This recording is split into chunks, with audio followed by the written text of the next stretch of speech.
सुमंतु मुनि ने कहा, राजन, अब मैं सप्तमी कल्प का वर्णन करता हूँ। सप्तमी तिथि को भगवान सूर्य का आविर्भाव हुआ था। वे अंड के साथ उत्पन्न हुए और अंड में ही रहते हुए उन्होंने वृद्धि प्राप्त की। बहुत दिनों तक अंड में रहने के कारण ये मार्तंड के नाम से प्रसिद्ध हुए। जब ये अंड में ही स्थित थे तो दक्ष प्रजापति अपनी रूपवती कन्या रूपा को भार्या के रूप में इन्हें अर्पित किया। दक्ष की आज्ञा से विश्वकर्मा ने इनके शरीर का संस्कार किया, जिससे ये अतिशय तेजस्वी हो गए। अंड में स्थित रहते ही इन्हें यमुना एवं यम नाम की 2 संतानें प्राप्त हुई। भगवान सूर्य का तेज सहन न करने के कारण उनकी स्त्री व्याकुल हो गई और सोचने लगी, इनके अतिशय तेज के कारण मेरी दृष्टि इनकी ओर ठहर नहीं पाती, जिससे इसके अंगों को मैं देख नहीं पा रही हूँ। मेरा सुवर्ण वर्ण कामनीय शरीर इसके तेज से दग्ध होकर श्याम वर्ण का हो गया है। इसके साथ मेरा निर्वाह बहुत कठिन है। यह सोचकर उसने अपनी छाया से एक स्त्री उत्पन्न कर उससे कहा कि तुम भगवान सूर्य के समीप मेरी जगह रहना, परंतु यह भेद खुलने न पाए। ऐसा समझाकर उसने उस छाया नाम की स्त्री को वहां रख दिया तथा अपनी संतान यम और यमुना को वहीं छोड़कर वह तपस्या करने के लिए उत्तर पूर्व प्रदेश में चली आई और वहां घोड़ी का रूप धारण कर तपस्या में रत रहते हुए इधर उधर अनेक वर्षों तक घूमती रही।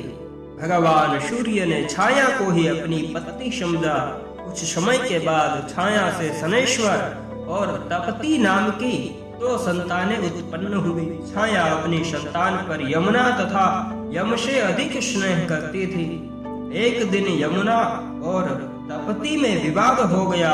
पारस्परिक श्राप से दोनों नदी हो गई। एक बार छाया ने यमुना के भाई यम को ताड़ित किया।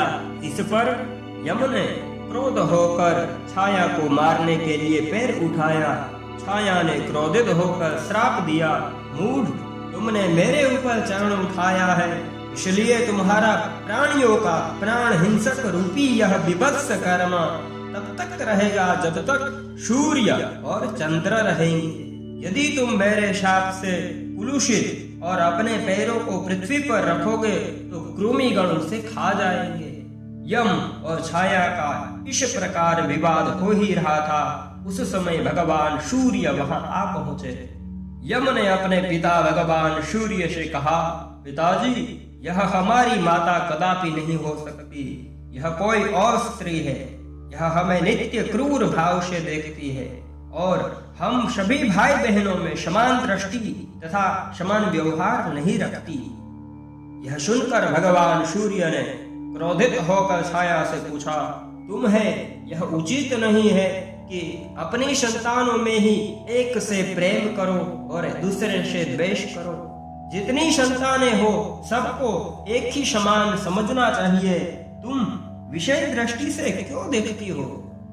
यह सुनकर छाया तो कुछ न बोली, पर यम ने पुनः कहा, पिताजी, यह दुष्टा मेरी माता है ही नहीं, बल्कि मेरी माता की छाया है। इसी से इसने मुझे शाप दिया।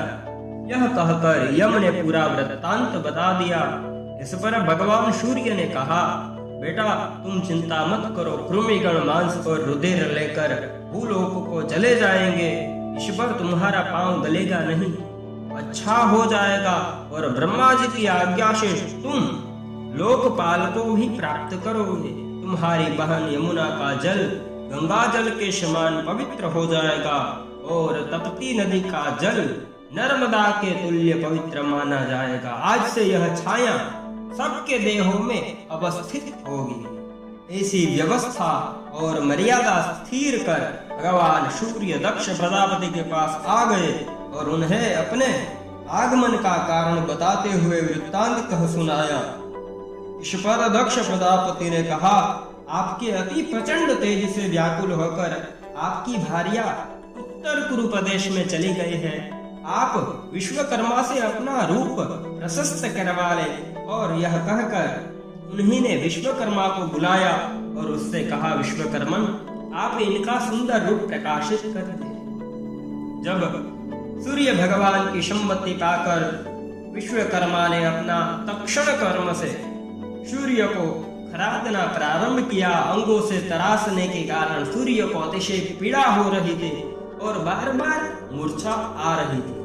इसलिए विश्वकर्मा ने सब अंगों को तो ठीक कर लिया, पर जब पैरों की उंगलियों को छोड़ दिया तब सूर्य भगवान ने कहा, विश्वकर्मन, आपने तो अपना कार्य पूर्ण कर लिया, परंतु हम पीड़ा से व्याकुल हो रहे हैं, इसका कोई उपाय बताइए। विश्वकर्मा ने कहा, भगवान, आप रक्त चंदन और करवीर के पुष्पों को संपूर्ण शरीर में लेप करें, इससे तत्काल वेदना शांत हो जाएगी। भगवान सूर्य ने विश्वकर्मा के कथन अनुसार अपने सारे शरीर में इसका लेप किया, जिससे उनकी सारी वेदनाएं मिट गई।